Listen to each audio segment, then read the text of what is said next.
Yo! What's up, everybody? Welcome to Live and Learn, the only podcast where people start late every week. I am a host, the Soy Pill. With me, as always, Pisco, IRI, Hutch, and special guest Stacy K. Welcome, Stacy. Welcome to the show. Hi, thanks for having me. Stacy, How's everybody doing? I'm doing great. Stacy, who are you? What do you do? What's going on? It's a big question. This is a job interview. I'm a comedian. I really hate Republicans because I'm transgender and from Arkansas. So, there's no way around it. Yeah. For those of you who don't know, Stacy is a stand-up comedian and also a prolific Twitter reply person, one that I'm a fan Christ. of. I don't know if that's what they're gonna put on my tombstone. I linked it in the chat. I like watching you own people on Twitter, but you've shared a clip with us. You guys mind? Can we show Stacy's clip of Megyn Kelly shit talking her? Fire it up. Let's fire it up. Wait, can I guess what it's about? Yes, guess first. Because I feel like you really pissed a lot of conservatives off because you were joking about the volleyball incident. Is that what this is? That's got to be what it is. Megyn Kelly talking about it. Mm-hmm. No. Yes. Okay, sick. All right, let's bring it up. Can you guys... Shit. Leaking Exposed. DMs. Oh my God. Don't look in my DMs. Can you guys hear this? Stacy K. Okay, let me just turn it to slightly down. Shit. Wow. Twitter is Back up dog to the shit, by the beginning, way. because she says so-called. Yeah, no, I'm going to bring it to the beginning, but look how dog shit. They don't even have a volume slider. They just have toggle on and You off. weren't supposed to use Twitter on desktop. That's crazy. Stacy, Yeah. who's that on the right? Who's this person on the right? I don't know. That's the girl who got hit on the head with the volleyball. That's the victim. Oh, this is Why that volleyball bitch. victim. I Got thought it. this was Meghan McCain. Why do Whoa. all Republican women look Whoa, like just kidding. Sorry. I didn't know what Oh, that no, it's clearly not because she has a P, which means it can't be M and McCain. It stands for right? Peyton. That's so stupid. No, I had the gotcha. same thought. I was like, wait, is that Megyn McCain? I had the exact same thought right as you said that, just so you know. Don't. We do not body shame here. Wait, no one said anything about her weight, Oh. Pisco. Oh, shit. She But I- unquestionably Okay, let's is watch the very clip. Let's physically watch the similar to clip. Megyn McCain. Based on what features? Based on what features, Hutch? Say The it. blonde Based hair. on what features? The blonde hair makes her look like Meghan McCain. Yes. And her That's what you're saying, the build. blonde I didn't hair. say And anything her about- build. Right. That's yeah. So don't try to fucking blonde, test me. Everyone knows what you were talking build. about. Why did Okay, you- wait, All right, but let's now just you watch- guys are reminding me of the Nick Mullen tweet where John McCain lied about not being able to lift his arms over his head so he wouldn't have to pick up his fat daughter. But Oh anyway. my God. So anyway, let's Oh watch my the clip. God. So-called comedian Stacy K, who is also a trans person. I'm upset. Why did it stop right there? Is this just me? Yeah. Why did it stop? So-called comedian. So does it just? God damn it, Elon! Wait, He's it just stopped? It just Oh no. stopped. You got to hit it with the refresh. The leaking Oh DM. shit! don't Oh, look, it looks- it's oh fine. no, None that's of these are bad. wild. They're all I completely saw Wick. I saw Wick. normal. Oh All- shit! Oh my all God, it's a normal. disaster. Oh watch no! it. Oh Okay, shit! we're all- Oh Kana, Rokana, huh? You're in his fucking Stacy DMs. K, who is also a trans person, right? I'm told that this person is also trans, and this is what Stacy K said about you. The whole argument is she suffered catastrophic brain damage, right? That she'll never recover from. She'll never be able to have a normal life. And this is with her in the room. They're like, look how slow she is. She'll never be able to drive. And they don't ever want to show the clip of what happened because it's pretty funny, actually. It's a 7-second clip. And it's a girl, it's a trans girl, presumably, I'm told, goes up to do a spike, and I can't tell she's trans. Her form is perfect. She looks good at sports, right? And then there's Peyton sitting back like, I don't know, 6 feet from the net, flat-footed with her hands down like this. And then she just gets hit right in the head and falls over like a toddler. And I'm like, oh, she was really like this before. I don't know if there's a nice way to say this, but she should have been wearing a helmet. Oh She should have been out there with the normal people. no. Oh no. Yeah. Look at the serious face. Did you see the serious face I there? know, right? Yeah. Also, real quick, Josiah said, "Don't leak this DM that he just sent me." I hate Oh, Pisco. fuck. I hate him so much. Oh my God. Oh shit. Wait, hold on. Was there more commentary from them? No, that it cuts off there. But why? Did okay. they say something about how you're destroying our country and this is misogynistic and something else? I don't know. I know all Oh the yeah, they talking went points. on like a 5-10 minute rant. It was very boring, so I want to include that. They did. Megan Kelly talked about how I would never have the what did she say? Something about the smells that a woman's body can produce. Hmm. Which is so funny You because know, like it smelled crazy in there, you know. she For admitted that her. you're passing at the beginning. She's like, "Well, I'm told she's trans." It's just like, "Oh, okay, so clearly it wouldn't have If you crossed her can't mind." tell, Like, I win. All right. So, I so I when the, I oh, appreciate your I appreciate your humor because I make the short bus jokes and the wearing a helmet indoor jokes, and I get a lot of grief from my audience. So like, that's not cool, man. So I Yeah, appreciate you I making wouldn't those put jokes. that in text really. I waited to do that in a comedy thing. So you have to watch a 45 seconds of me talking before you get to that part, right? To avoid the outrage. So I have a couple questions Okay. for you. So the first question is, how long have you been doing comedy? How did you get into comedy? That sort of thing. And then just separately, I want to know when that clip popped off and really made the waves in conservative media, was that stressful for you? Did you like the conflict? Yeah, explain that whole situation. So I've been doing comedy for about 5 years. I started during the pandemic, like the height of the lockdown, doing outdoor open mics because that was all that you could do, and I didn't have to go in for my job anymore, so I had the energy to go out at night. So that's how I got into it, and I've been hating Republicans, ever since. January 6th has been, I've just been calling them all traitors and idiots and all that kind of stuff ever since. When it popped off on conservative media, I actually posted it like 3 months prior, and it did pretty good on Instagram. It got like 1 million views or something like that. And it was mostly positive. There weren't that many conservatives seeing it, but then it started going around. I have a joke about Riley Gaines that I was posting at her, that they didn't ever really want to cover, but for some reason they went with this one and they spread it around like they're showing my whole clip to a huge audience of people. Like that's the best thing you could ask for as a comedian. There's a ton of people. They wrote a Fox News article about me. Do you know how many comedians want a Fox News article written about them? Like the right wing ones, it doesn't matter. If Fox News is talking about your joke, that's So good. you were super into it just unequivocally the whole time, or was there no party that was like, oh fuck, oh shit? The stuff they were saying is like nothing I haven't heard 1 million times before, so who cares? Like, but now they have to say my name, they have to put my face up there, they have to.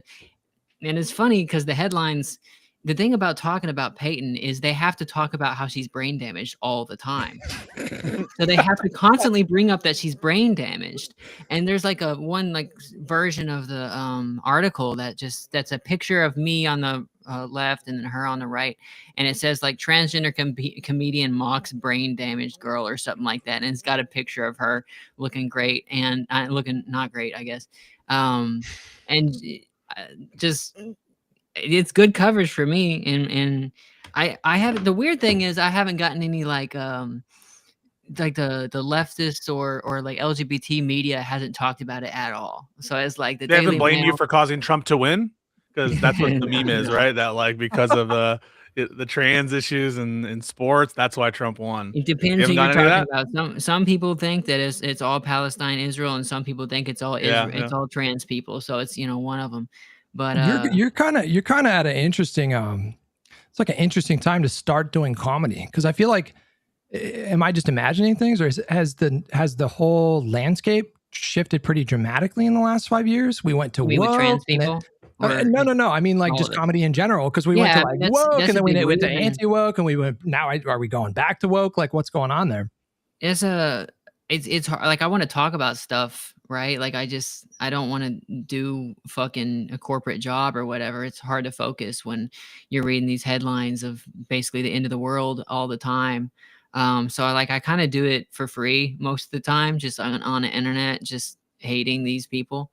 But yeah, and with trans people in particular, and I saw it coming a while back because I was pretty plugged into Christian conservative media circles and stuff and saw what they were pushing. 4 or 5 years before they started passing the laws. But in 22, they started the big actual legislative push, and that I ended up having to leave Kansas because they passed some shit. And then after Trump won again, I'm like, I'm getting the fuck out of there. But yeah, hopefully it becomes profitable. Like we go back to woke and they got to hire transgender comedians. There's not very many of us who, most of us get pushed out of the clubs. So I'm still here.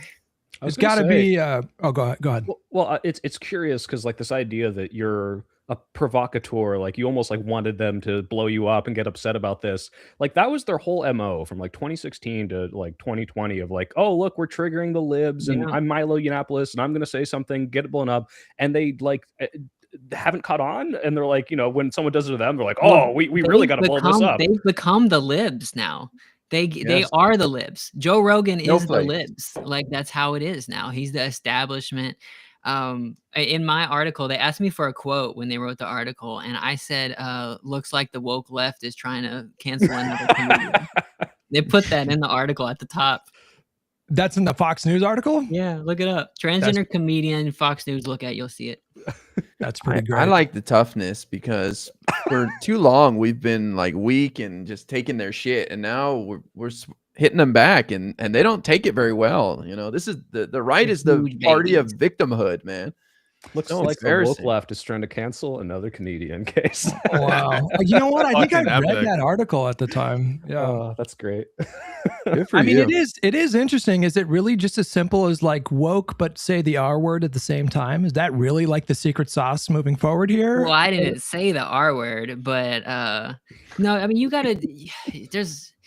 I've been developing this platform for a long time. You got to get like on the map first before they'll pay attention to you at all. So this is the first time that conservative media has really talked about my stuff. But you just kind of turn back their game at them. And they're so what she's doing, that the volleyball girl, she's a professional victim. Like that's her job is I had got brain damage. That's so like lib shit, like that they made fun of the left or whatever a long time ago. And it's so easy to make fun of it. All you have to do is just stop caring about the outrage and how they're going to get mad at you. It's very obvious the joke that there is, Yeah, that's actually like I'm not trying to plug, but like I'm making a whole video on these like professional victims, like the Riley Gaines, the Hal Rittenhouse. I even say like Jordan Peterson, almost like all these people who like you would never have heard of if this thing didn't happen to them. And maybe it's valid what happened to them was bad, but regardless, now like their whole shtick is just and they make wasn't that awful? 6 figures at least 7 flying around the country to legislative sessions on like all these like private like these super PACs that are trying to get rid of trans people, and they just only because they got inconvenienced like back in the day. And they're going so far beyond sports, which is so predictable because like they make it about these things superficially that it's so obviously not. Like they said it was about protecting kids, or they said it was about like protecting the integrity of like women's sports, and then they go to Congress and they're like, we should ban transgenderism or something. Like they take it just so much further. You get Michael Knowles. Right. It's funny because so there's a lot of arguments over whose fault it is that trans people are getting attacked by the right, and there's like non-binary people mad at trans medical people, and there's all these little factions in the LGBT community who's arguing about whose fault it is. But the video that got the piece of evidence that got referenced, it didn't get like submitted formally because this is Missouri state legislature. There are no real rules except what the Republicans want.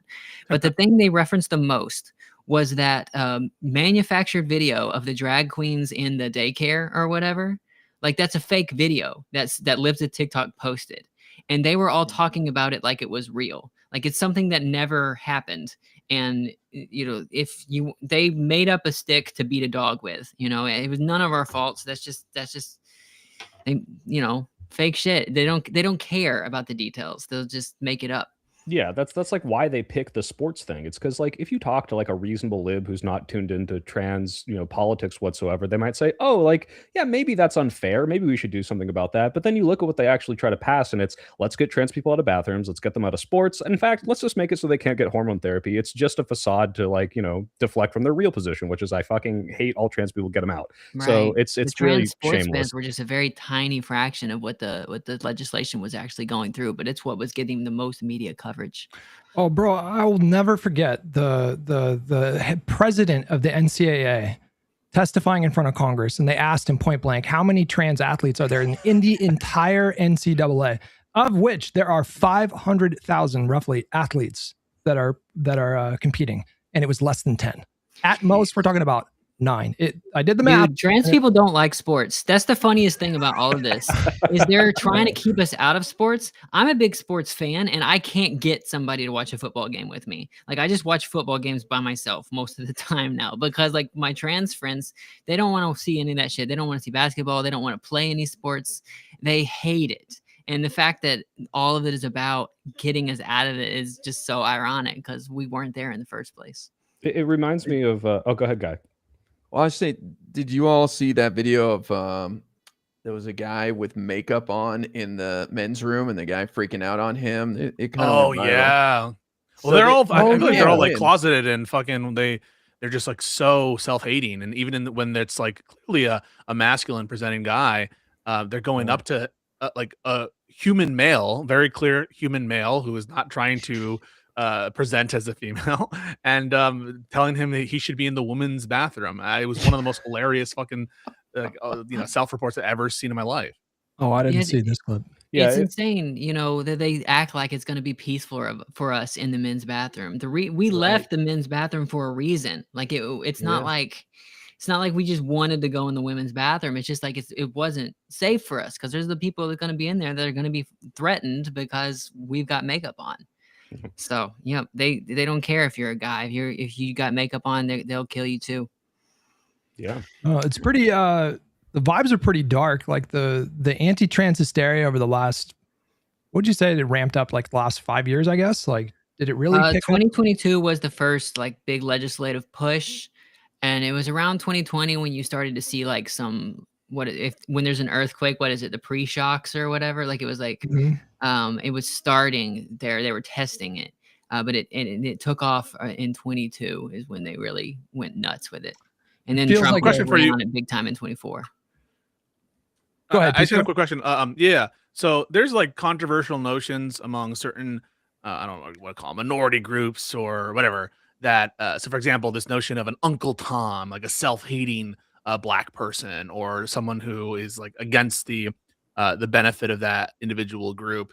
And I'm curious your take on some of these people who have staked out positions on the quote unquote trans issue, like Blair White, where a significant portion of their coverage appears to be like trying to, I don't know what to say, like fearmonger regarding the extent of trans participation in the rates of child molesters, and that trans people go way too far. What is your view, and can you represent like your perspective and feelings regarding those kinds of trans people, the kind of pick me style trans people? And have you invented like a slur for them like Uncle Tom? Because like I need to start using it.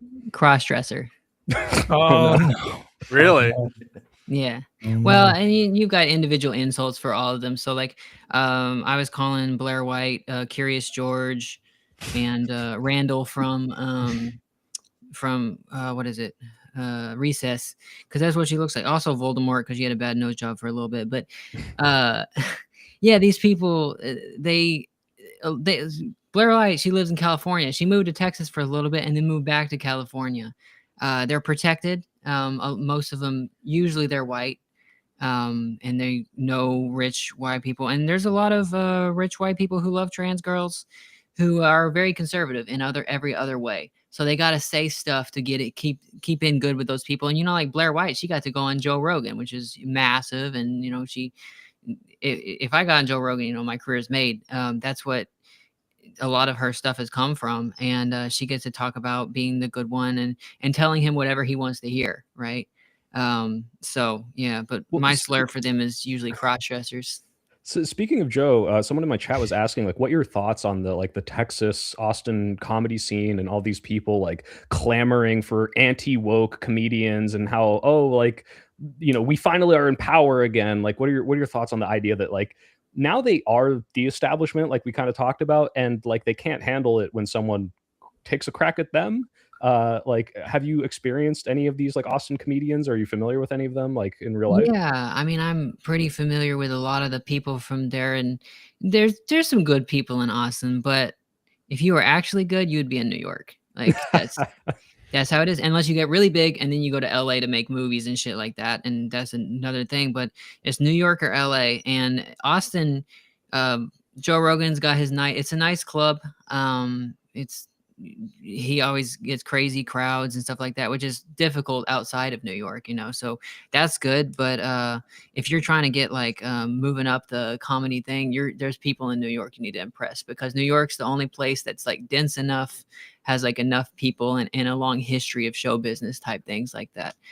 So you're just not gonna, if you're an Austin comedian that's really talented, you're going to go to New York. So what a lot of these people in Austin are doing is they couldn't hack it in New York or LA. So they're in Austin and they're sucking up to Joe Rogan or Tony Hinchcliffe to get on their shows. And it helps because comedy clubs, they tend to be conservative white dudes who go to comedy clubs around the country. So it can work as your club comedian type thing. But there's going to be a lot of people who don't like you. And, Yeah, it sounds like they were unwilling to watch Louis C.K. jerk off, so they couldn't move to New York, Right. Yeah. Well, he's been out of the scene for a little bit, but you don't have to do that anymore. Well, comedy going back like thousands of years, like since its inception, has primarily been about challenging or mocking systems of power or people in positions of authority.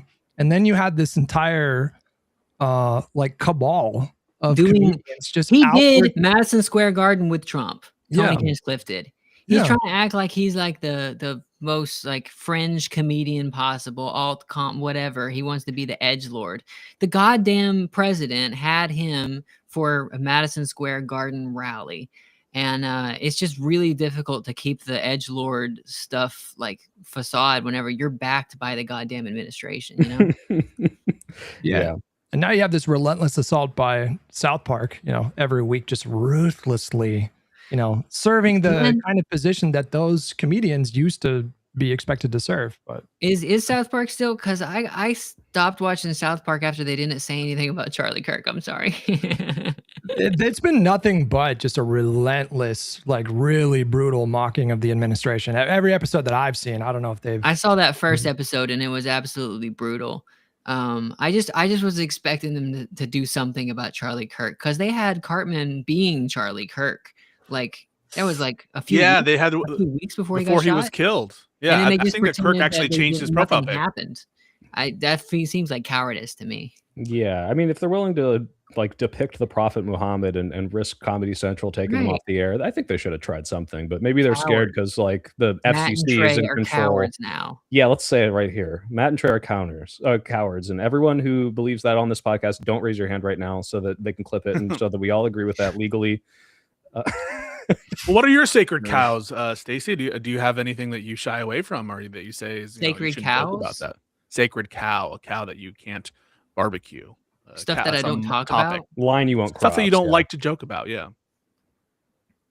I guess I don't know. Suicide, AIDS, stuff. I don't. I mean, like I guess I'll make jokes like, but it depends on the point of the joke. I guess are you just trying to bum people out, or are you trying to like get an actual laugh out of it? You just said AIDS and suicide, and some people chuckled, so maybe you don't have to try that hard. Sometimes the words in those certain contexts can be funny, but I'm not gonna make jokes about how AIDS was good. What's her name that used to fucking date Kimmel, the comedian? God, why can't I remember? Sarah Silverman. Sarah Silverman, is that her name? Sarah Silverman. Yeah. She did a comedy special where she said, "When life gives you AIDS, make lemonades." And I thought that. So she makes AIDS jokes. It depends Nah, on the fucking point. It's bad. like all the racist jokes of like, I know that there are people that can tell a good racist joke, but you see like people like clamor, oh, you think racism's off limits, but it's like, no, the right wing racist jokes are, haha, aren't this minority bad? And it's like, No, that's I not mean, listen, funny. there's a lot of good racist jokes, but they need to be clever. You got to have something with it. And if you start a joke that seems like it's going to be racist and then it just is racist and ends racist, like that's not a joke. You just said something racist. But sometimes you can start a joke, make it seem like it's going to be racist and then do a misdirection or go racist in a different direction or something like that. Now that's a Yeah. joke. And Yeah. what a lot of people want to do is not jokes. They just want to go up there and say that what they're bigoted against, like what kind of people they don't like, and get a laugh with people who agree with them. If you watch a lot of right wing comedy, the punchline is almost always, "I'm not supposed to say this, but," and it's like, you're not joking. You're just saying like, "Oh, they're gonna Media Matters is gonna get me. They're gonna cancel me for this one." It's like, that's not a joke. You're just They know what Media Matters is. Well, yeah, because they like, I'm sure they refresh the page every day to see if they've made it onto the top for saying some awful thing today. I think that Right. kind of like edginess for the sake of being edgy had a place, because it was kind of like, I don't know about you guys. Like when I think of like the peak era of that, I'm thinking like the early 2000s, like when South Park really kicked off and Chappelle Show, because we were rebounding off of like decades of really strictly enforced religious conservatism in the culture. And so there was kind of a point to say it just to kind of push the envelope. But we're like 20 years removed from that at this point, and it seems like some people just got stuck in that place. Chappelle kind of fell it off really for me did happen too. with comedy in the early 2000s. A lot of older comedians talk about it, to where they were always just saying the things that you're not supposed to say, and at some point they got into a groove and just kept saying the stuff that conservatives want to hear, like over and over, repeating almost the party line. And I mean, there was a time when I thought that just edginess for edginess sake was funny, but it was a completely different America at that time. And now it's like the guy's in charge of the country. So like, you're disagreeing with him now.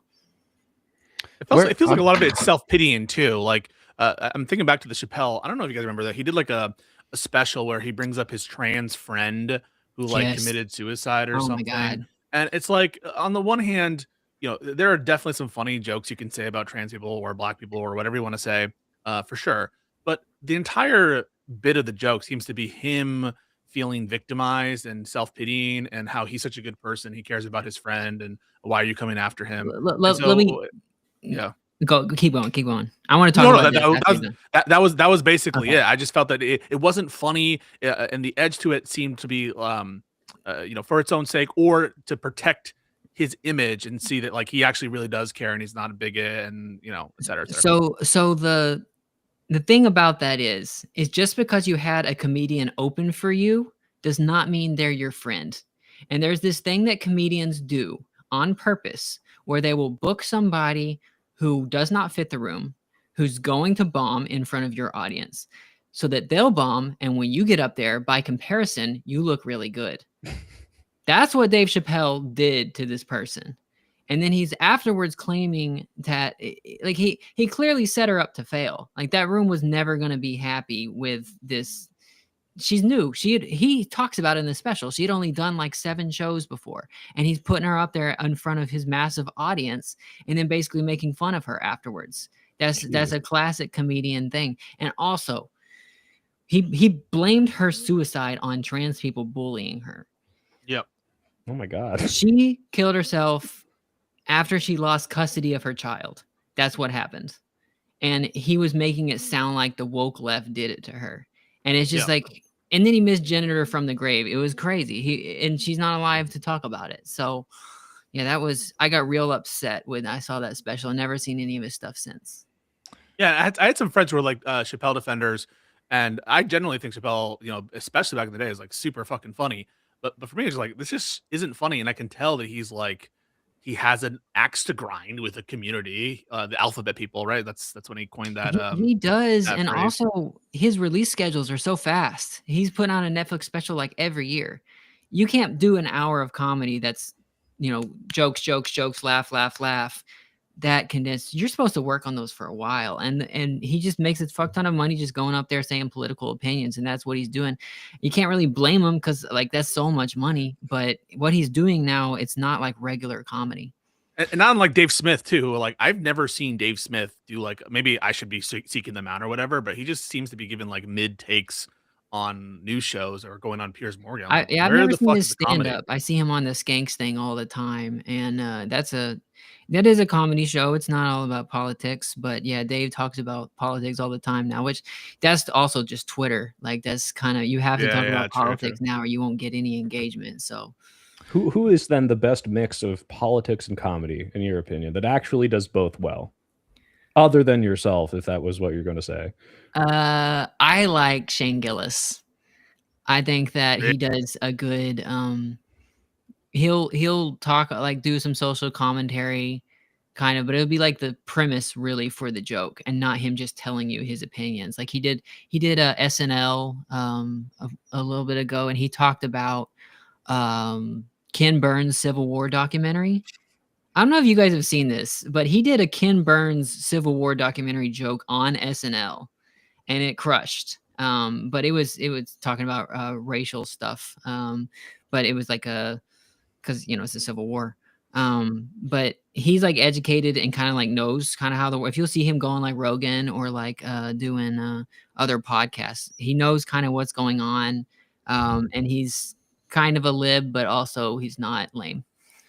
He seems like he's got like conservative family, and he doesn't like hate them or want to disown them. But yeah, he kind of has a little bit of a lib side to him. I remember like my first introduction to him was him getting canceled because of his like previous jokes when he had people might have forgot, but like he originally got a job at SNL, and they announced that he was going to be joining the cast, and then people found some old jokes where he was making like Asian jokes or something like that, playing into stereotypes, and he got mobbed and definitely got canceled. That's a word that gets thrown around a little too loosely, I think, but he definitely literally got canceled. And so that was my first impression of him. And so like, I kind of assumed the worst at first. And then the more I saw from him, the more I was like, man, this guy is just so effortlessly funny. It's unreal. Like in that same SNL appearance that he did recently, did you see this sketch where he was talking about a couple of beers? Yeah. Like, it was like, bro, that is the funniest fucking sketch I've ever seen in my life. But his show Tires is really good on Netflix. It's season 1 was a little smaller budget or whatever, but season 2 is kind of a bigger deal, and it was a great show. Yeah, one of the best Trump impressions in the industry too, I would say. Yeah, he's good at that. He does it okay. The people, I like the one from Spitting Image. Have you guys seen the British show where they do like the puppets and they like just parody every fucking political figure? I think that they do a really good Trump impression. You know who does a really bad Trump impression? Josiah from Pondering. Really you know who does the best Trump impersonation is Jamie fucking Foxx. If you've ever heard him do Trump, he does a good one, yeah. It is insane how good he does Trump impression. We get into politics? I was going to say, yeah, Stacy, earlier, this was the transition I was going to make, but we were making so many good tangents. You said trans people don't like sports. And a good segue there is trans people also don't like serving in the military, despite all the bans. But a lot of us have because there's limited jobs for us, and the military would take almost anybody up until now. And then they were like, no. Yeah. So are you happy that you missed out on the Venezuelan Bush war that we're starting now? When they need bodies, they won't care anymore. But right now, it's all about keeping us off of benefits. But whenever the draft comes, they'll waive that rule for sure. But yeah, I know a lot of trans veterans. There's actually a decent amount, and I think a lot of it is because they're closeted. They're around conservative family, and they just want to get out of their town. So they join the military, and then they transition, and now they're girls. And but it's like a higher rate. I think we're like 4 times more likely to join the military than other groups of people. Wow. Yeah. So it was actually kind of a big deal that we got kicked out of the military. Mostly just. Sorry, go ahead. Cutting you off. I'm sorry. I was going to ask, do you come from a conservative family? Conservative very community? Conservative. Arkansas, Hutch. That was a big they weren't. They weren't like the proud Nazi types that say slurs and things like that. They were just very Christian, and you didn't want to talk about trans people or whatever. So yeah, they completely disowned me, and now it's like I'm on my own. But it's pretty common with trans people. So yeah. So Venezuela. Well, guys, what's going on? Segue. What's with this 1 hour? Do we even call it a war? I think they've maybe Absolutely. attached a FBI agent to it so they could call it a police action, and they're just arresting him for domestic crimes. But what are your guys' thoughts? Like, are Complete bullshit. This is complete bullshit. I'm totally fucking against it. It's obviously illegal under U.S. law. I think it's also stupid from an international perspective. But yeah, the whole pretense is laughable. Even the administration can't keep a straight face in its rationales. On the one hand, this is a law enforcement action, and the military stuff was just adjacent to the law enforcement action. That's all we're doing it. We're just doing it because we want to get rid of like drug conspiracies after we pardon a bunch of drug conspirators and people who like possess machine guns. And no one really believes that. Trump kind of gives the game away when he says this is just to extract oil. We're just doing regime change to own and extract oil and shit. But it's a testament to how malleable the MAGA mind is, how totally occult they are, that they see no contradiction, at least most of them don't, in the no new wars slogans that Trump bandied about for the initial part of his campaign, and the current state of the Trump administration, which is basically, yeah, we got rid of Maduro. We might get rid of the government even further, and we might go after Cuba, we might go after Greenland, and we might go after Colombia, and you better watch out. in It's Panama and complete Mexico? garbage. And, Yeah. Obviously, and I go for it. I was going to say, obviously, the funniest angle of this whole thing is the fact that Trump reportedly rejected, who is this Machado person who to assume leadership of the government there, even though she would be more suitable to American and interest in the Trump administration's interests. He reportedly didn't want her because she accepted a Nobel Peace Prize and didn't instead reject it and insist that Trump get it. He is willing to potentially What is it with install awards? We need to stop all awards. I am calling for a complete moratorium on awards. Like people give so much attention to awards and prizes and the FIFA fucking World Peace Award and the Nobel Peace Award. Like, just stop with this shit. And now Trump himself is like, there's some reports that he was mad that Maduro was dancing, that he wouldn't give it to Machado He's because like the pettiest she got guy the in the award. world. It's crazy. So petty. I mean, look, if you do the YMCA dance and that's your thing, and some other leader outdoes you, you're gonna want to depose him. I get it. But Pisco, I think you hit on a really good point, which is like, this is just the tip of the ice, or the cherry on top of every single thing they pretended to have stood for in the past like year, and especially during the campaign. They'll flip immediately when their president tells them to. So, hey, Epstein files, we got to get those. And actually, they're nothing, and don't worry about it. And also, it's a phoebophilia. They're saying make Venezuela great again. Yeah. Let's open up asylum. Like, it's without any like self-awareness. They had just basically administratively canceled asylum for the vast majority of different countries in the United States, and now they're like, we're reopening asylum for Venezuela for the people who are escaping the Maduro regime that we just displaced. I feel like I'm going fucking crazy because it was like 1 year ago they were freaking out about Venezuelans in America. Yes, Colorado, that apartment complex and whatever, and now they're like, bring in Venezuelans. We love Venezuela. We did this to save Venezuela. Guy, you're gonna say something? Well, Trump also didn't renew temporary protected status for hundreds of thousands of Venezuelans, so they're screwed. I just think the let's make Venezuela great again angle's weird. Like, why are we creating jobs in Venezuela to get their oil industry started when we could do that here in America? So it seems kind of backwards. Here's what I think. Why would these companies? Yeah, like why would these companies want to invest billions of dollars in this volatile region that they could lose I don't think everything? They do, man. Doesn't make sense. My view of this is that this is a play both to shore up the relative economic position of the Gulf states, who are oil lords, and to be sort of improve the standing of certain American capitalists, but also to be a kind of bulwark against China. China gets a lot of oil from Venezuela. And so I think that it's not so much that they're wanting the oil to like extract it to lower prices for Americans. That's not what the administration wants. I think what they want is to own the oil streams and to have some sort of stake in it. And in so doing, I think from a geopolitical perspective, curb China a little bit, but also enrich these Gulf states in which Trump is in bed with and has so many conflicted interests with. Did any of you guys have the reaction that I did? Because when I watched this thing play out, I was horrified. I think this is horrible foreign policy. I think it will probably backfire spectacularly at some point. But there was another part of me that was like in awe of our military infrastructure. Like the fact that I guess we can just do that. We can just go into like, I swear to God, it was an inside job. Someone on the inside was Maduro himself may have given himself up, you know? Well, yeah, I mean, if you look at some of the statements that have come from Maduro, he seems to have been previously a little servile. Like he wanted to please Trump and kind of cooperate. So, like, it's not crazy You to see the think that pictures where he's like maybe, this? He's like, yeah, like he doesn't seem like He's doing this a wasn't a perp Bin walk, Laden. walking in telling everybody Happy New Year. The guy is completely unbothered. It's Yeah, like he I don't. expected it all from 3 months ago. Yeah, this was not a Bin Laden raid where like they had to like shoot his guards on the way up, or maybe he had some fall guys. But it seems like overall this wasn't. Yeah, well, 100 people like died, right? Aren't we like reporting that there's 80 been, like, deaths so far, casualties at least. Yeah. some shit like I that? read it was a lot of Cubans too who were providing protection for him. Yeah, Wow, the Cuban yeah. military is like protecting him because they were worried about him going out. Let's get it out Get of a the lot way, of their guys. oil from him. They're dependent on him. Wait, can we get out of the way, Hutch? So Nobody wants to say we anything think about that. no, I want to talk about it. I do want to talk about it, but like, I think the Democratic response has been okay and good for a lot of people. I don't like what Jeffries is doing and Schumer's doing, but I'll leave it there. I just think that they need to be a little bit stronger. I know it's going to trigger perhaps some people, but IRI's I think more- that they need to condemn it like full-throatedly.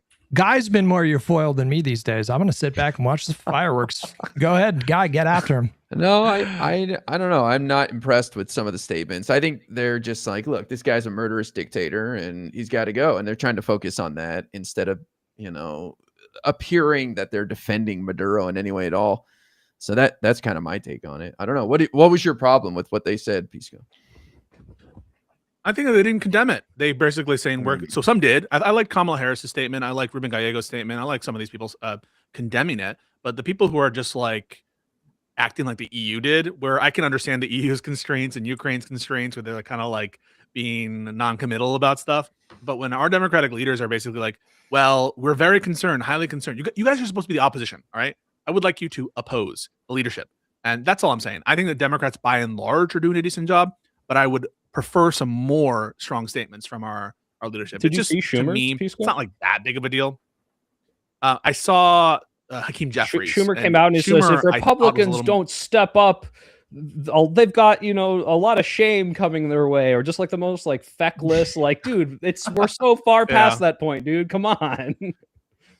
Yeah, especially because there's indications that he's gonna keep going, right? So if it were like an isolated event, like whatever, right? This is the same kind of fucking non-committal bullshit Democrats leadership, specifically, not all Democrats, have been doing on a bunch of different issues. But the guy's talking about going to Greenland, going to Cuba. I think that the time to start taking principled stances is now. Like, it doesn't seem like they're going to be satiated by just overthrowing this one country. And so I think that we need to really like prepare ourselves for the kind of expansionist vision that he has. I think they're going to overstep here. Like, this went really well, like Hutch said, and our military is very impressive. But we're one Black Hawk going down away from this becoming a disaster for Trump and dragging down his whole admin. Yeah. I mean, that was my point, was like, this just kind of reminds me, there's a much more extreme example, I suppose, but it kind of reminds me of the reaction to the Iranian strikes. Pisco, you had a different view, but I predict that the public approval for this action is probably going to creep up a little bit. Like, I think it's going to end at like +4 plurality of Americans supporting what happened, because even after all the like Iraq war, sort of that kind of collective trauma towards the country, and a sort of like wariness or skepticism of American military might in the wake of all that, I think there is a jingoistic kind of like undertone to America still to this day. And I think for a lot of people, they see what happened and they don't even really know the specifics. They don't really understand the dynamics, but they just like seeing that kind of American might. And it seems like kind of a predictable shift. So like, I think it's horrifying, but at the same time, like it's a little blackpilling at the same time, because I don't think there's going to be like a fever pitch of Americans that take to the streets and oppose this. But to Guy's point, if all of a sudden service members died, like a dozen service members died at the airport in Afghanistan, that was something that dogged Biden's presidency for the rest of his term. So if Trump tries to do this again in Chile or in Cuba or whatever, and all of a sudden service members are dying, or he's talking about American boots on the ground, I guess, to potentially like secure the oil fields in Venezuela, and like, God forbid something happened there, then I think it will blow up in his face. But for right now, optically, I think it's probably inching towards like a mild W for him. Yeah, and Soy and Pisco, you guys are a little younger than Hutch and I here. Stacy, I won't claim your age. I'll put you on the lower side. I I remember in Iraq, everybody was celebrating when we went in there and the statues were coming down, and it was within months that IEDs were popping off. And Yeah. so I think this is a sort of that euphoric moment, where it's like, you don't want to be the guy being like, yeah, but this is going to work out horribly in the end. Just watch. Yeah, no, a guy, exactly. I mean, you can go back and watch like the Bernie Sanders in the Senate being like, "Oh, I don't think we should do this," and everyone's like, "Shut up," like you hate America because this was like post 9/11. But do you think we haven't had the Venezuelan 9/11 to make everyone hate them, right? So maybe I don't know. Yeah. +4. I feel like sure the MAGA cult's going to go along with whatever he tells them to, but enough people are, I think, bought into the like, wait a minute, Iraq fucking sucked. I don't want to put American troops on the ground again. And the only reason this plays well right now, if this is isolated, is that we were in and out, and that's it. And if we stop, okay, same with Iran. But if we do some crazy like, hey, let's occupy it, hey, let's like build American bases and take control of the oil fields, I think this is absolutely, yeah, like you said, gonna tank his approval. I don't, none of this makes sense because they're doing a regime change and it's just the vice president, just take over. Like, imagine if we just got rid of Trump tomorrow and JD Vance is there. Like, would Americans would just be like, this is the same thing. Like, how does this change anything? Well, they're under the threat of mercurial, president and Donald Trump, unpredictable, unstable. And so I think it's a different dynamic. I think their calculation That's is supposed to make us like them and make them like us. Like what? No. I'm That's saying scary. that I think the Trump administration, I feel like pretty clearly thinks that they can manipulate them to just serve their interests is what I would assume. Right, which puts to bed the notion that this is really about a wellspring of democracy and having humanitarian goals, which is how some centrist-y, Republican hockey types, the neocons, are trying to sell it, which is that this is all for the benefit of the people. And how can They you cut be USAID? upset? Yeah, I know you don't have to tell me. Like, yeah, this is totally not in keeping with the values that ostensibly we were supposed to be in support of, which was America first, America only, this kind of shit. And now it really does seem like, oh, we'll do anything for the benefit of the people abroad.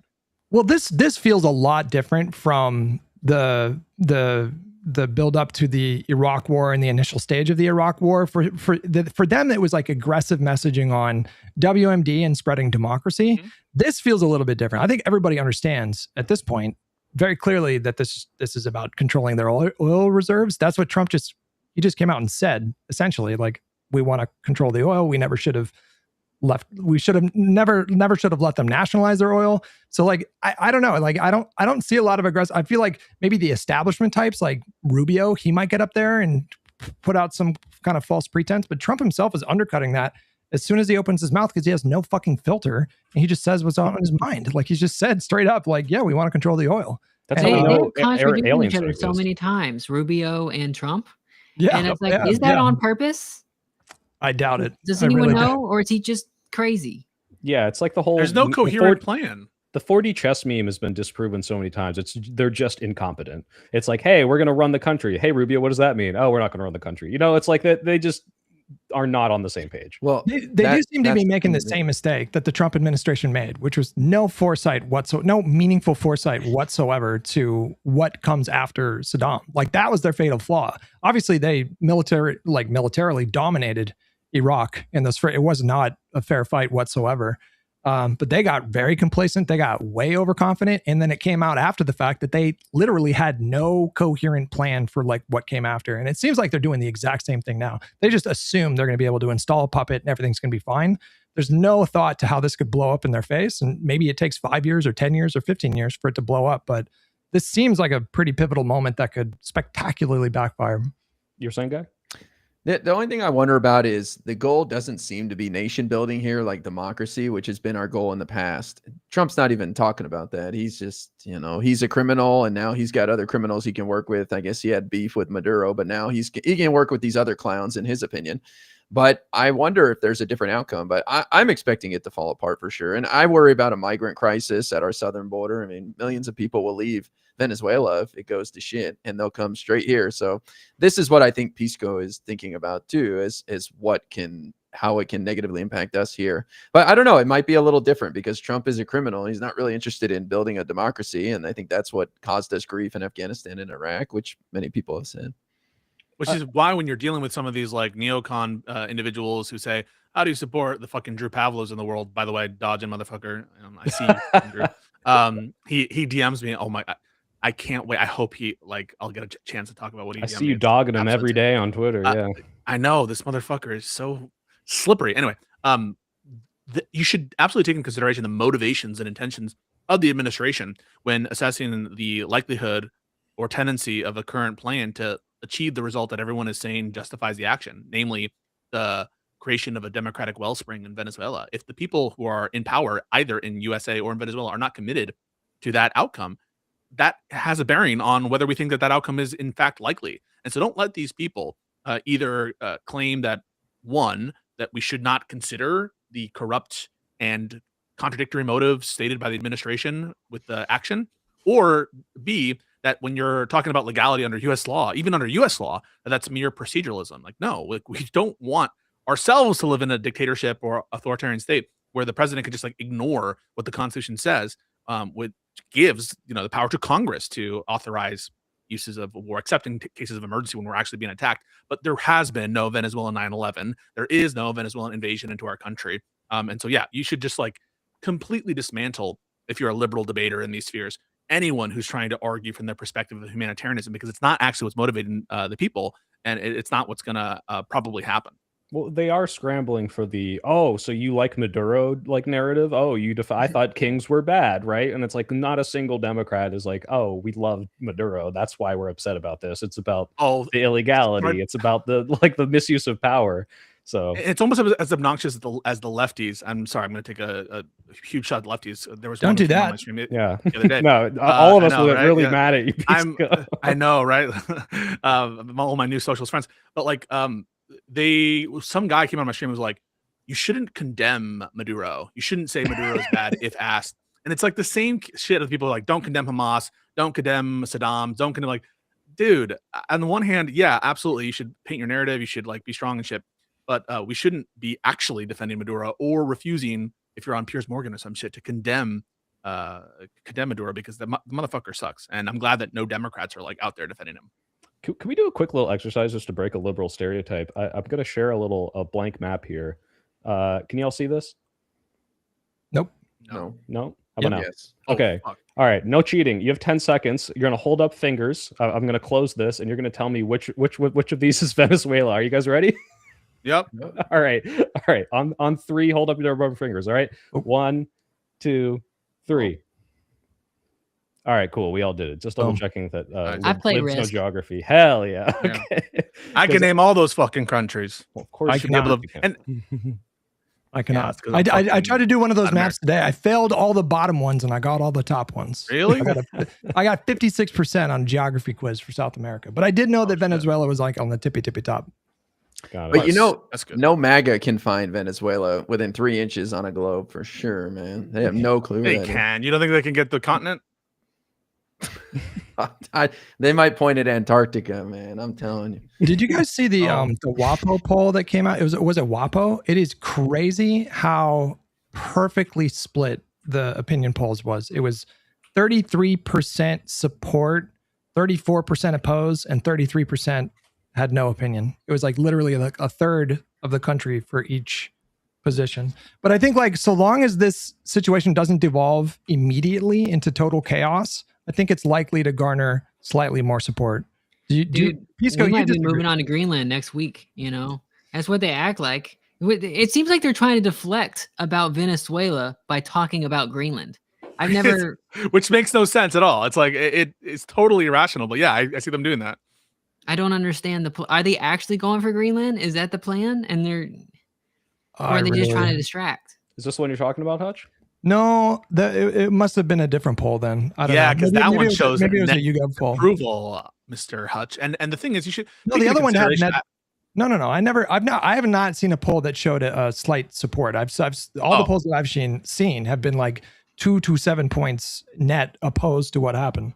I want to make are a point that was made by Robert Barnes. I don't know if you guys remember. He's some fucking MAGA guy, lawyer guy, who's on Twitter, and he's often in these conversations. But I think it's a decent point when you look at the intervention in with respect to Noriega, when the Bush administration, Bush 1, went and apprehended him. the approval for that action was like beyond words. It was like 80% approval across the country or some shit. And so the fact that you're starting on much different ground, where no one can say it's overwhelmingly positive. If you look at pre-action polls, most people didn't agree with it. But the notion that this is going to turn into one of those situations, it really does show that the electorate and the American people have significantly soured on these kinds of regime change actions from 40, 30 years ago. Well, only 20 years ago. I mean, like I was saying, remember the ladies and gentlemen, we got them, like the Osama bin Laden raid. Everyone was like, that was a bipartisan. Everyone's happy about that. Like we got those guys, right? There was a decent amount of opposition to the war in Iraq. It wasn't like 80, 90%. I mean, but getting Saddam, that was like, oh yeah, like America wins. Like we're getting Osama was America wins, right? Like those were considered wins. Like I feel like in a bipartisan way. No. Well, yeah, I mean, Saddam Hussein was a butcher. He was a murderous, awful, horrible human being who committed many atrocities. So, like, that's a little bit different. But I'm just saying, like, and what if Maduro wins? What if Maduro wins? Every lawyer worth their salt is going to be clamoring to represent Maduro. What are they going to do? Gotta throw him back like gun charges. But what would they do? Would they put him on a plane and like would they ship him to Gitmo? Would they send him back to Venezuela? Like, if they lose their criminal charges, like. He doesn't have authorization to be in the United States. So I don't know. They deport him. They send him to CCOT. I feel like there's a joke in there somewhere about like the potential for them fighting to keep an illegal immigrant in the country instead of what they're heard doing. A lot of people make that already. Okay, never mind. I'm not that clever. But like, here's the deal, right? We are now in an American justice system. You better believe that in the SDNY, they have some 90-year-old judge or some shit. Some grumpy old judge who's going to be presiding over the affairs, probably.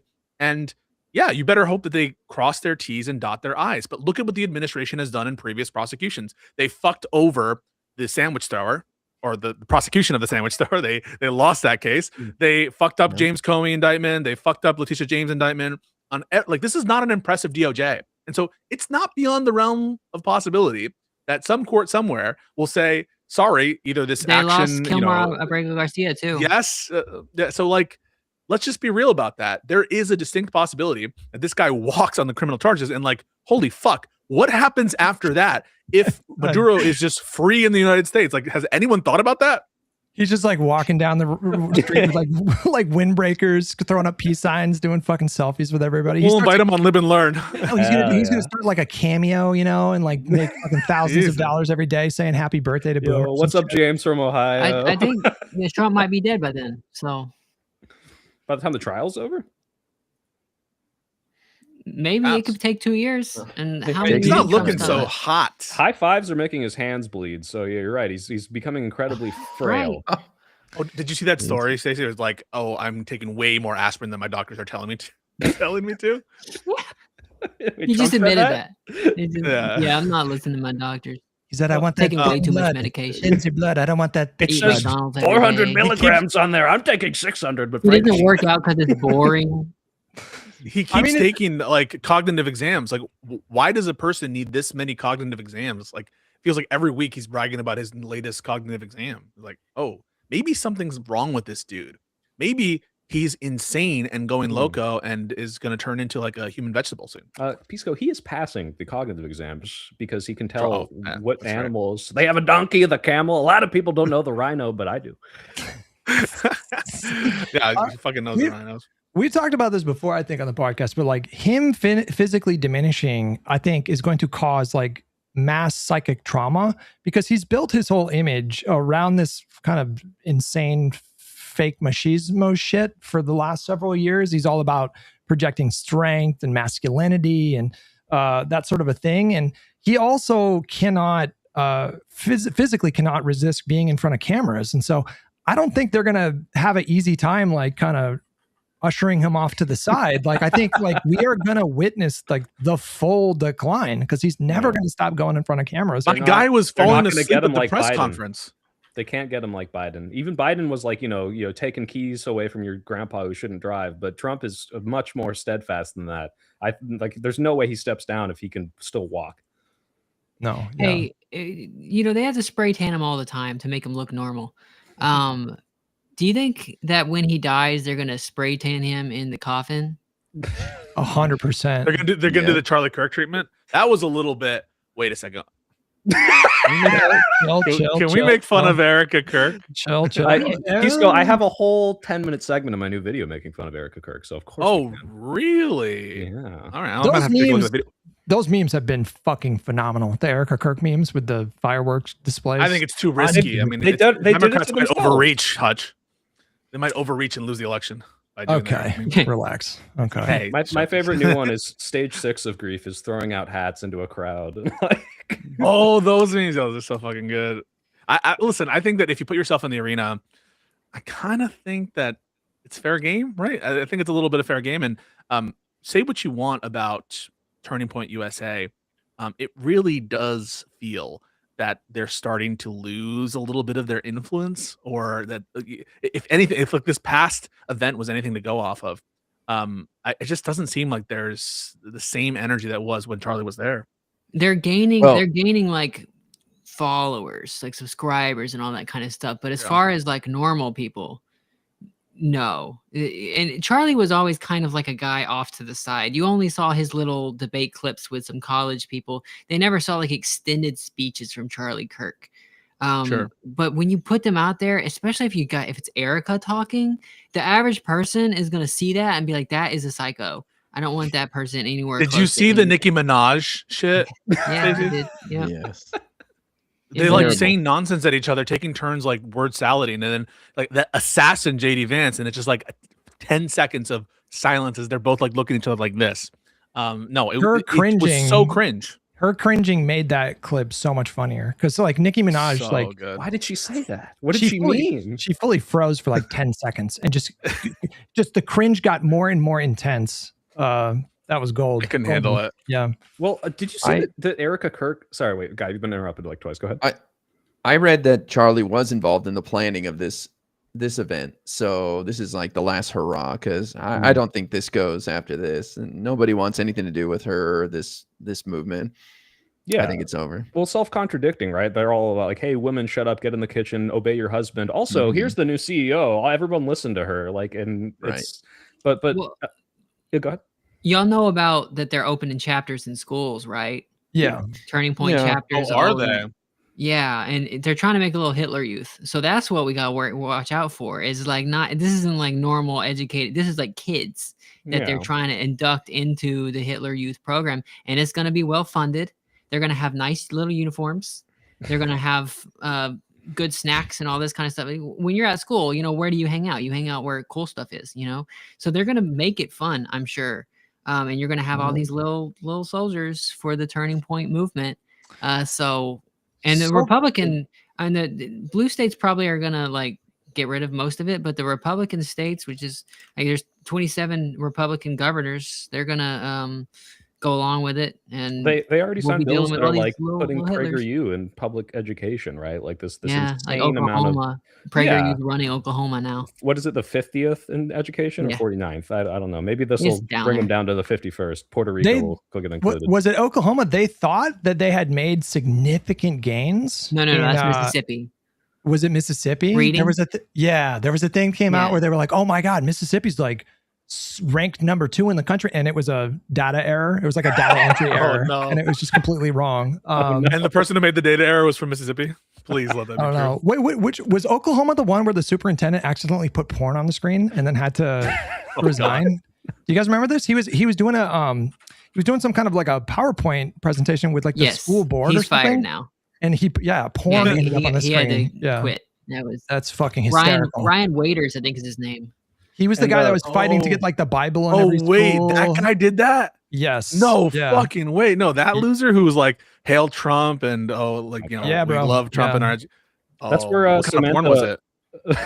It's got a was it transformed? I I think know it was, Alex no. Jones is interested. I think it was just like a naked woman. I think it was like softcore porn. But just imagine being, in a PTA meeting or a school board meeting with a bunch of conservatives, and then there's a fucking naked woman on the screen. It's You amazing. just gotta do what Nick Fuentes does. It was Israel. It was Israel Oh, who yeah. hacked into my fucking stream and put this pop on up. there.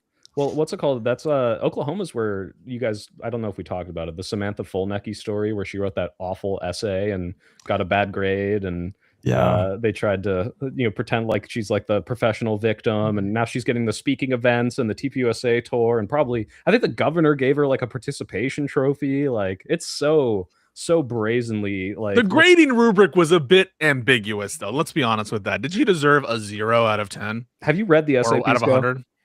I've read a little bit of it. It was It's re- She horrible. it's didn't really answer the bad. question. Yeah. She didn't reach the word requirement. It's I know, but the terrible. gr- And she admitted to the doing it like grading 30 rubric- minutes before. Like She admitted to not even reading the thing that she was supposed to be responding to in the interview Yeah, that but she had with Megyn don't you have to Kelly. look at the grading rubric? The rules, guys. You got to be Oh my fucking God, smart about the Pisco. rules. Pisco is about like, the rules. maybe she deserved a It's not 20 out of procedural, sir. 100. She deserved well, 15 out of... Well, going back to like the TPUSA thing, it does not appear to be working because all the gains that Republicans made with young voters that emerged in the last election have totally evaporated because the recent polling suggests that Gen Z and Gen Alpha are overwhelmingly anti-Republican Party right now.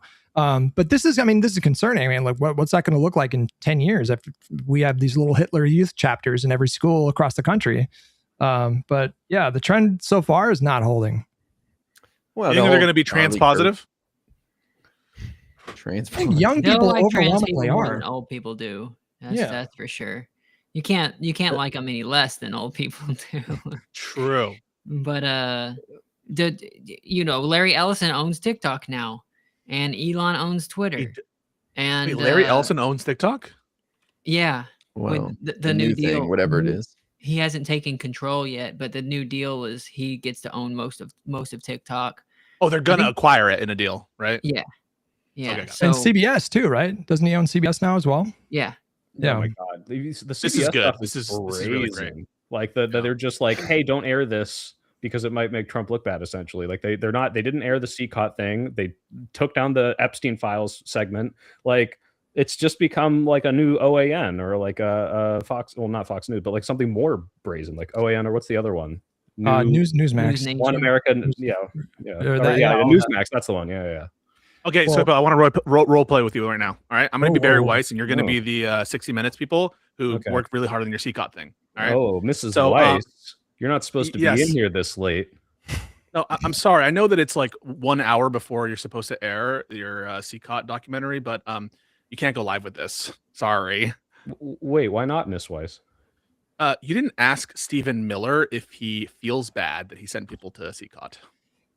And I think Oh. we need to get that in order to be like, totally fair about everything. You just got to go to Stephen Miller, go to the border czar and ask if they, they regret sending people Okay, to CCOT. but once we ask that, then we can air it, right? No.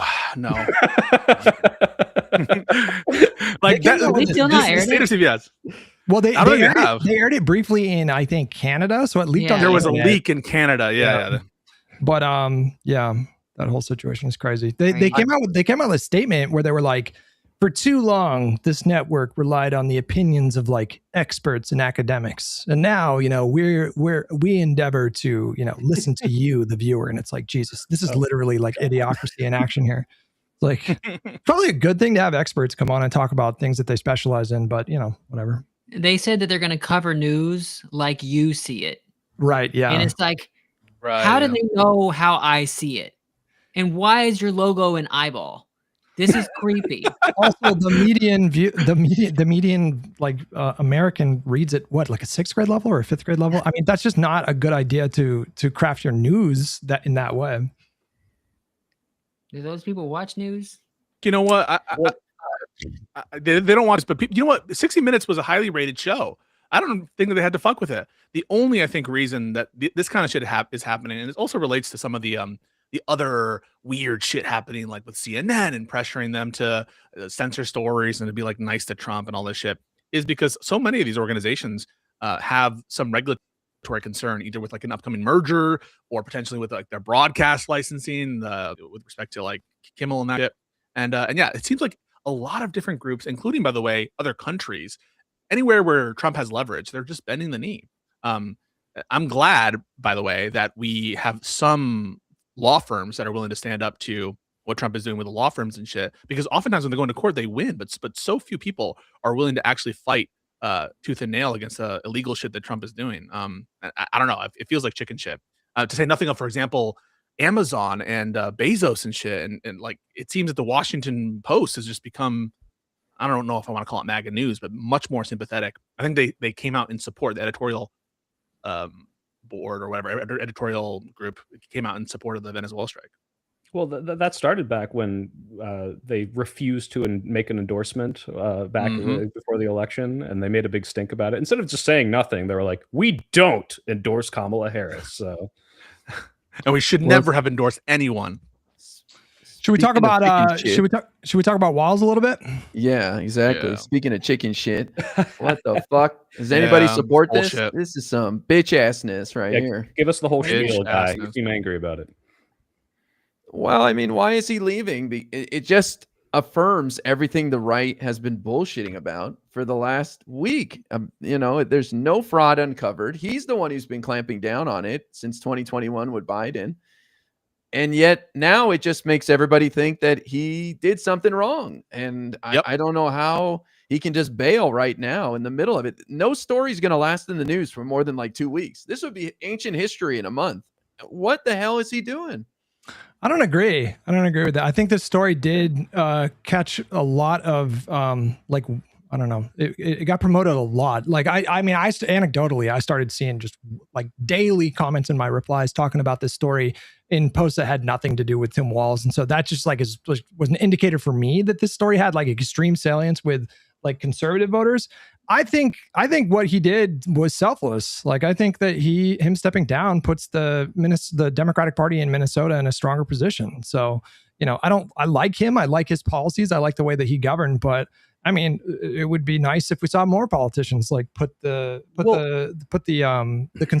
consideration of like the constituency and their party above their own personal ambitions. Hutch, I understand that. Like, if you listen to what he says when he did this, he's like, "I think I can do more work not running for governor and continuing to support the people." I think this is completely fine, but to do it the week after, like Guy says, like right when it like makes you look the most guilty and affirms all of their conspiracies, or maybe he did do something, and then it's like, okay, well, maybe it's even worse. Like the timing wise, he could have waited a few months and said, actually, I'm not going to run for governor again. But the timing is awful. I think this. Well, the clock is ticking, guys. So I mean, we're rapidly barreling towards November, and so like, you know, think back to Biden. What was the biggest criticism of Biden? That he didn't drop out sooner, and so he didn't really give Kamala a lot of time. So yeah. Even if he waited just 2 more weeks, something else would be at top of mind for people, and they would shrug at him dropping out like, oh well, big deal. So yeah, the timing is it made Nick Shirley look like the new 60 Minutes. Like now, Nick like Shirley's he uncovered the story god. of the century.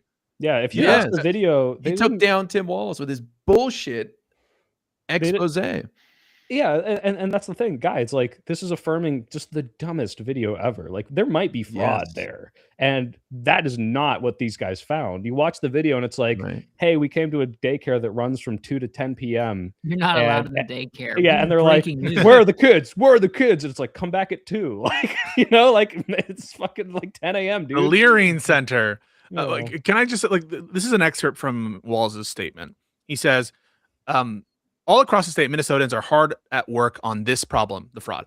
Advocates, administrators, investigators are on the front line defending the integrity of our state's programs, and I want to thank them for their effort, ... But the political gamesmanship we're seeing from Republicans is only making that fight harder to win. We got Republicans here in the legislature playing hide and seek with whistleblowers. We got conspiracy theory right-wing YouTubers breaking into daycare centers and demanding access to our children. We got the president of the United States demoralizing our Somali neighbors and wrongly confiscating child care funding that Minnesotans rely on. It is disgusting and it is dangerous. End quote.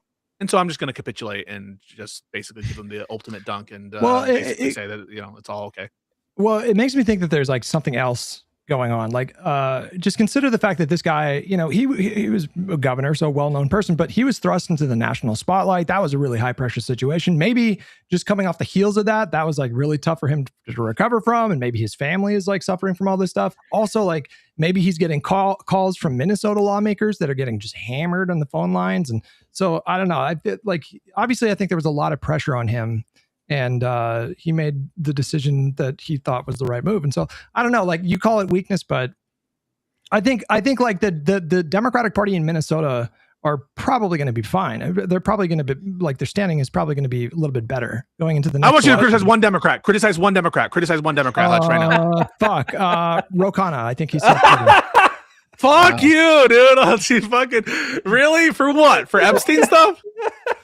I think he's self-serving. No, we don't need to get into it. It's fine. But Hutch, to me, this Fetterman. is bigger than Tim Walz. Okay, great. Okay, that's Oh, yeah, that's a good one. This is bigger than Tim Walz. This is the Democratic Party. This is the left defending itself against this bullshit, taking on the Nick Shirleys of the world. And so it takes away all of our fight. It's like, yeah, nah, we're done. Never mind. Fuck it. We're out of here. I think Nick Shirley picked Walz because Walz has been looking to get, since he ran for VP, and he has been looking to quit. And apparently, I actually know some people in Minnesota politics. He got all depressed after the election, and he just like kind of wasn't doing his job. Like it just the party, the governorship leadership was just kind of like falling apart. So I think he had planned at the beginning of the year for like the last 6 months, basically, he'd been thinking of quitting, and the timing of Nick Shirley's video coming out just makes it seem like Nick Shirley did it.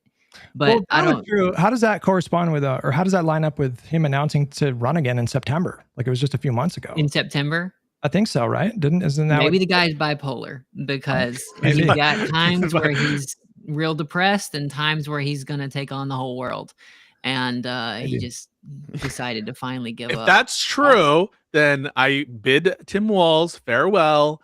Best of luck. If he's bipolar and he doesn't want to do the job anymore, then I agree with his decision to step down. But I would also agree with IRI. Do it in like 2-3 weeks, and maybe not just like the week after this massive story that's been twisted and falsified with bad angles from the Republicans. They had this conversation. Like I wonder what that was like. They had to. Yeah, no, that's the thing. They had to have thought about this, and so it's the similar kind of dynamic. I'm not saying it's the same. All right, wait.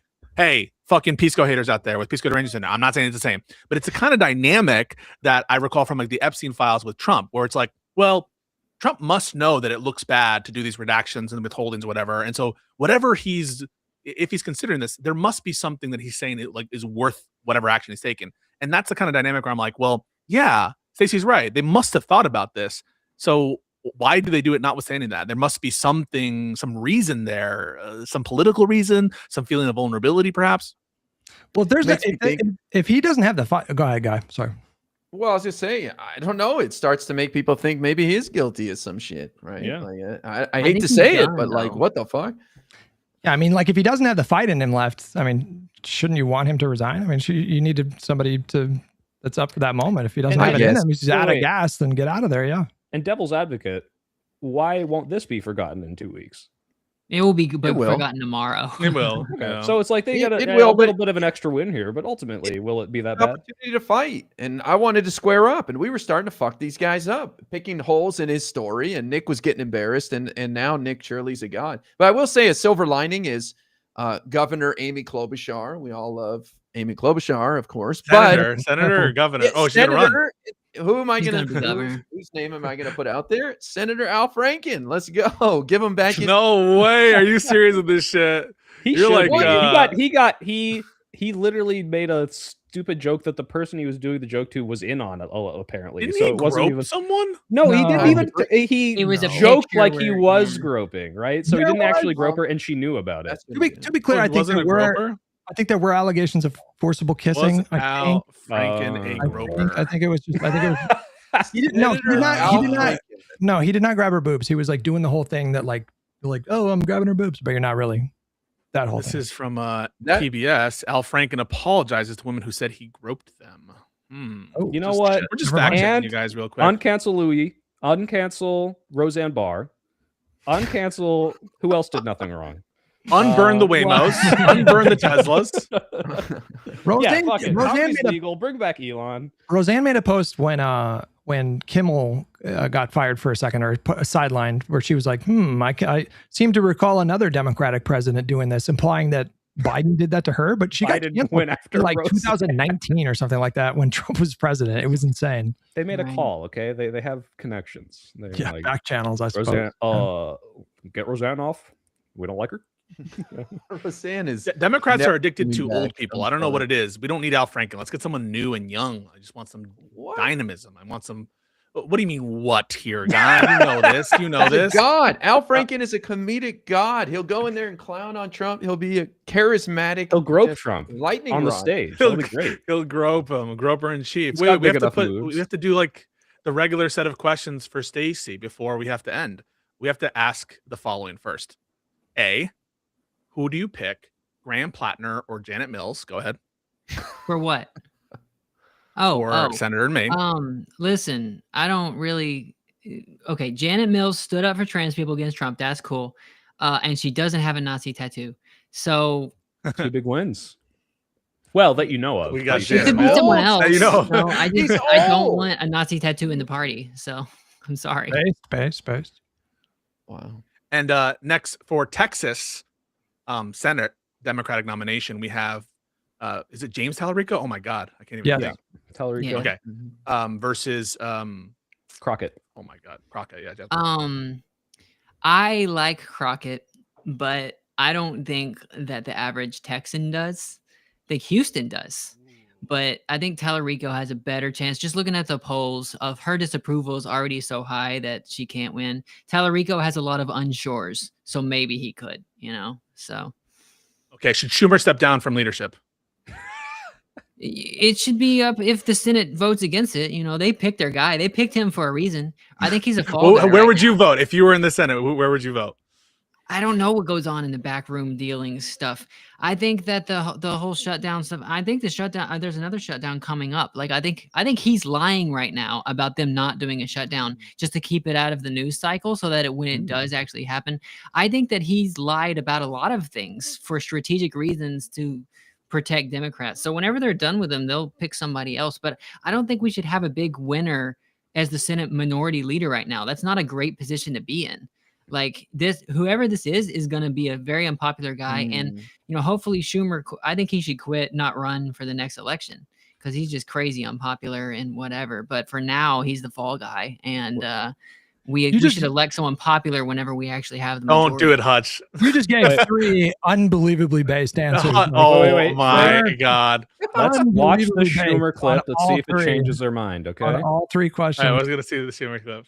We have the War Powers Act, which you mentioned. Right. I have the right to put that on the floor. Tim Kaine is the sponsor, along with myself and Rand Paul, so it's bipartisan to a degree. And the Republicans must, if there was ever a time they must step up to the plate, this is the time. And they're going to, if they don't, they're going to feel the heat from their constituents. You talked about the American people. Come on, God. This is Oh. so lame. Get him, Chuck. Hang on a Get minute. him, Chuck. Hang on a minute. What he just said was fucking true. You guys don't think that they're gonna get you really don't think that these You just said it's net positive. You just said it's net positive. He's gonna have a +4. Let me finish. You don't think that these Republicans in Congress are going to get pressure from many of their own constituents about the rising cost of the healthcare premiums? That's not what he's talking about. Oh, that's not what what he's he talking just about. said. I think he's talking about War Powers He's talking about the resolution. War Powers. You is fucking he- sneaky little motherfucker. Wait, is he talking about Venezuela right there? Yes. Yeah. No, I thought he's talking about Greenland. Oh, Is he really? I lost that. Either way, I heard him talking War about powers Greenland is earlier. like War powers thing. they for have to Greenland. go up and Okay. make sure that they don't do this again, right? And it's like, oh, the constituents are going to turn on them if they take Greenland or Panama. I mean, Well, We wait till- will wait win. till- We will wait win. Wait till one helicopter goes down, okay? Let's see how. Let him Blackhawk cook. down. Republican Party. See, Bunch of see, Danish you have guys this vision. running at the helicopter. You have this vision of Chuck Schumer as like this master manipulator behind the scenes, and I sort of view him as Jar Jar Binks, where like he's juggling a bunch of like boom boom sticks, and like all of a sudden they get like randomly hits the droid in the machine and shit. So I mean, Hey, I wait, understand. that wait, Pisco, who won the fight? Was it the Gungans? Loki, and then okay, but And- it was and because of the then little Jar kid Jar in the fucking became a senator. true, and then he brought out the Emperor and the darkness for 100 years. And then he gave emergency powers to Palpatine. But wait, hold on, hang Exactly. on. There's also a fan theory that Jar Jar Binks was a secret Sith Lord the whole time, which That's I also think, amazing for Schumer. That's awesome. Yeah, That's what I'm Schumer's saying. secretly evil. Yeah, I think like the Senate leader position is going to be a job that like there's nobody that I think could fulfill what you want from the Senate leader. Literally, I don't think anybody could do what you want them to do. I Pisco. agree. Like that, they are in a no, like what Stacy just said. they are in a no-win situation right now. Like Schumer right now is like a sacrificial lamb for the party. I support him resigning. Your position is so. This is really where Hutch is at. No one could do a better job than Schumer is doing right now. Hang on. I didn't say that. He is optimal. This is what peak masculinity looks like. Hang on, I did not say that. But you want like someone who's going to perfectly whip all the votes every time he needs, and also go viral. And I said I want perfect. I want perfection. And also go viral on social media every week. That's like your. Do you guys remember when I said I want a perfect Senate Majority Leader? I remember when I said that. But you know what? Honestly, that's a tough job. Just wanted to be a fall guy. That's a tough job right now. That is, of course, really I've always job. said it's an easy job, and it's very easy to be Senate Majority. Like, obviously, I'm saying it's a job that requires responsibility, but I think that Schumer is he's getting dog walked a little bit, and I think in any version of Schumer is this like intrepid guy that we should keep. You have to admit what Stacy said, which is he's lying. And like constantly lying about the position on stuff and like where the caucus is at and the shutdown fight. I think it's okay to lie in politics sometimes. Yeah, if it's 4D chess lying, Pisco, isn't that good? Honestly, we should lie more. True. We should keep lying. Really true. Yeah. So are you Hutch, you're gonna start lying to your audience? Hutch say no. Hutch say no. I don't have constituents. That's a lie, though. I don't have constituents. I am a podcaster and a middle-aged streamer, so I don't think it's the same set of considerations. Interesting. Okay. Interesting. Any more questions for Stacy, Pisco? Oh wait, let me think. Okay. Do you think Manchin? Yeah. Oh, you said it. Wait. Before we do Manchin, what are your thoughts on Hassan Piker? Go.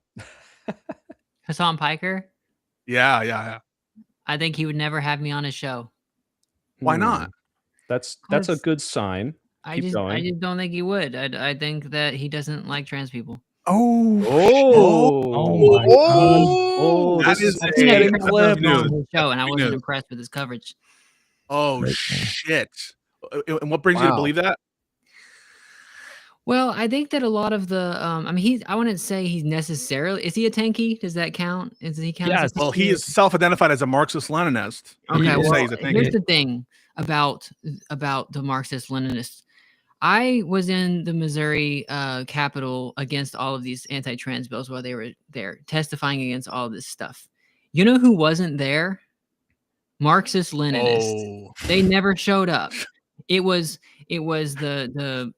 we had the Jewish community in St. Louis. We had some Episcopalians, some United Methodist people. We had, and half of them was Jewish, honestly. And we were there against it. And it was just like the lib wine moms were there, and the people with trans kids. And then all of the Democratic people there were giving us like the best defense we could. But I don't think that a lot of the way people talk about geopolitics, the way Hassan talks about China or stuff like that, you can't have those opinions if you care about trans people at all. Like, we're an afterthought. Interesting. About a revolution or any of that kind of stuff. You talk about single payer healthcare. You're not really thinking about trans people because, like, you sit that in a federalized thing. Look at what Republicans are doing to us already. They're struggling because we've got legal stuff to fight against it. And like, look what the UK is doing to trans. But we're completely cut off from health insurance in the UK, like permanently. And you mean that treatments to help with gender dysphoria and related treatments, they're not covered no by trans single health payer in the NHS in Britain now. And I think a lot of the far leftist position just forgets, and they want us to be little foot soldiers for their revolution or whatever, when we just want to have healthcare over the next few years, you know? And I think that in order to have these positions, you have to just not care about us. You may not be blatantly transphobic, but like low key, we don't matter to you. Wait a second. I believe in single payer healthcare, or at least some form of universal healthcare. Does that make me transphobic? I mean, obviously I would want to cover some amount of then what's the difference there? Why is Hassan? Well, I mean, it's like a sign. It's not necessarily a total thing. It's just like, what you got to think about. We live in a country where Republicans win half the time. What happens when Republicans win? They cut government funding, right? And they cut government funding on a politicized basis on who they don't like. And the more power you give to the federal government until you solve the problem of Republicans winning elections half the time, what are you going to do? Oh, And that's I'm not interesting saying critique. So single payer can't work, Medicare for all can't work. I'm not saying that. I'm just saying we have to have a solution for what happens when Republicans do win and are in charge of it. It's that's an also interesting the critique that I find. Can I just say this real quick? Because Yeah, go I've ahead. said things like this before, that part of the structure of the government that has, I think, muted some of the horrible shit that Trump is doing is this kind of more this federalization, that is the disbursement of different authorities, and putting more in centralized hands in federal control can, to the extent that there's like a unitary executive theory that's now being ensconced by the Supreme Court, give a lot of power to the executive, and oftentimes it's conservatives, to wield that authority to fuck with people. And so that's an interesting thing I've never actually heard before in the context of trans healthcare. It's also I've had many critiques of like the tankies, but like on this particular topic, I also see a lot of rhetoric, and thankfully, I think these people are pretty fringe, and they're mostly online, and they have an outside voice, and I don't think they're numerous, but they spin these narratives, and they seem to stick. And I don't know if it comes from Hassan, or I don't know what he said on this topic, but I can't tell you how many times I've seen big, prominent, kind of hyper lefty accounts accuse Gavin Newsom, for example, of being bad on trans issues, which drives me fucking insane, because when I looked up his track record, he signed like literally a dozen really consequential, super pro-trans bills. Like California is a sanctuary state for parents who want to give their kids gender-affirming care. See, like you can come to California. They passed those laws in 2022. Whenever the red states were passed, they saw what the red states were doing, and they made a law to protect us if we move there. And that matters to these red state trans people that are, because I know a lot of families that had trans kids. They all left Missouri. They all had to leave after the laws got passed. They moved to different places, and the states where they passed those laws, it matters. It's very important. And a lot of people, when they're talking about Newsom being transphobic, they don't give any weight to that kind of stuff. Now, one thing Newsom did is he did go on Charlie Kirk's. He had Charlie Kirk on his podcast, and he said some stuff about how it's deeply unfair for us to play sports or whatever. But that pissed me off, and I was mad about it. But that's a podcast. But what did he do in his policy? Trump said he was going to cut California federal funding if they don't kick all trans people out of sports. And Gavin Newsom's administration told him to go fuck himself, and that trans kids were going to keep playing sports. So in practicality, he's been great for trans people. Well, last question. Oh, go ahead. Sorry, go ahead. You first. I was just going to say, I mean, he was playing into, I mean, that was obviously all about optics, but his position was that, he had, I think he was trying to validate concerns that a lot of people have, right or wrong. He was just trying to validate those concerns, but his official position was that the government should not be in charge of regulating these athletic bodies. It should ultimately be up to the bodies. So even in that position, he wasn't saying that, he would be open to like having the government step in, or the state of California step in and restrict trans people from sports. And on all the other topics, though, on so many other, like that was just one bill. Like literally, it's like a dozen really consequential bills. And so when I hear stuff like the Democratic Party has abandoned the trans party, it drives me insane, because the people that are leaving these red states that are passing these restrictive measures, what party do you think governs the states that these people are likely going to be moving to? I uprooted my life to go from Kansas to Maryland, specifically because Democrats are in charge here. It's a big difference for trans people. So, that's good to hear. But I have a last question, and then I'll hand over to Bill in this series of questions. What do you admire most about the new mayor of New York City, Mamdani? The fact that he's a communist, or the fact that he's a Muslim? Jesus Christ. I think he's a cool guy. All right. Why do I have to have a favorite thing about him? I like his stuff on building just some of the like minutia of New York, like getting the scaffolding off of all the buildings, because right now in New York it's like scaffolding is everywhere it just stays up forever, and little things like that to take it away, like the licensing stuff. There's so many things in New York because there's a giant rat's nest of a city. There's so much going on that can be improved that way. And I think that people tried to make Zoran like a national guy. Like they want to talk about Israel and Palestine all the time with this guy who's supposed to run New York City. There's so much stuff happening in New York City. It should really just be focused on that. And I think that his video, his campaign stuff is amazing, and Democrats everywhere should copy it. Well, his mom is a film director, and so like obviously that had a huge influence on him, because have you seen his rap stuff? Yeah. Yeah, I have. Grab Where, you, they're where he good. shouts out terrorists. I'm just kidding. Yeah. No, I've seen it. That's my mayor. Holy fuck. No, yeah. Pisco, when yeah. he said abundance in his in his inaugural speech, I got a little quiver? yeah. Did you quiver with rage? What did it upset you? I quivered with anticipation. Yeah, Okay. I really appreciated the abundance pilled shit there. But listen, to be honest with him, I think that he's going to do. I hope he does a great job. I think he hasn't set expectations low. He set them very, very high. And yeah, that's why I endorsed him, and that's why I voted for him. And let's see what happens. I do think that the scaffolding shit, facade repair in New York takes like years. My apartment, like they've been doing the facade repairing for like a year. I haven't been able to use my balconies, which I know that's a kind of like first world issue, but like what the fuck, get rid of it. It's like simple. I also don't want to see people. Fix, Yeah, they could really fix it so that people with balconies can more enjoy the city. Well, I think they keep the scaffolding because it's cheaper to just have scaffolding out there than actually fix the facade, right? Yeah. Yeah.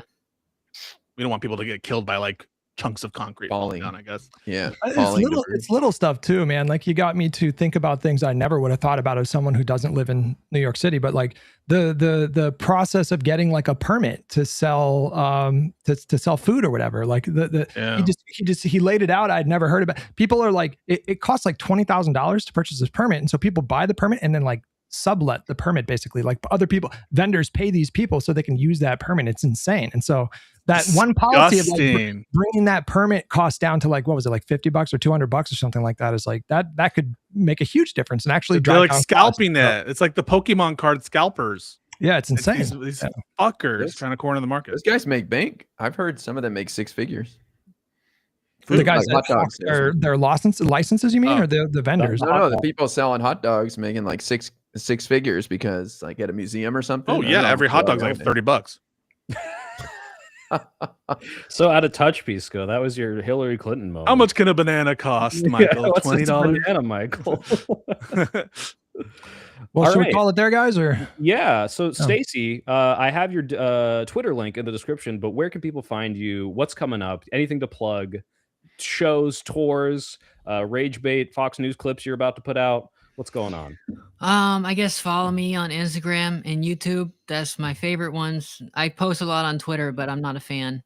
And I'm gonna be doing, I don't know how many of you guys are in California, but I'm supposed to be doing something like January 30th is a progressive Yimby thing. I'm supposed to be associated with that, perform. It's a new thing putting together, but you might see me there. Say what? What city? LA. Oh, well, never mind then. Sorry, I thought I said California. I was thinking LA. me and Guy are in those parts. Message me after and give me the details, because I might hit you up or take you up on that. All right, so I got to get more of the details first, but they put my poster on it, so now it's official, I guess. Okay. Awesome. Well, thanks so much for coming on. This is thanks for having me. We love all the joking and all that. Sometimes people come on here and they want to talk about politics. It's like, shut up. Is it just Stacy K on your socials, by the way? Like on Instagram, is it just Stacy K? Exactly how your name is there? No space, but yeah. Okay, yeah. And YouTube is the only weird one. It's Stacy K's with an S at the end, and that was because some jackass took Stacy K before. Stacy K is a weird name. That's why I picked it. Nobody else has it on any platform except for YouTube and Facebook. There are multitudes within all of us, so I'm sure there's a lot of different Stacy K's in there. So it works when you think about it. Thanks. You're the only Hutch I know. And speaking of Hutch, what do you got going on this week?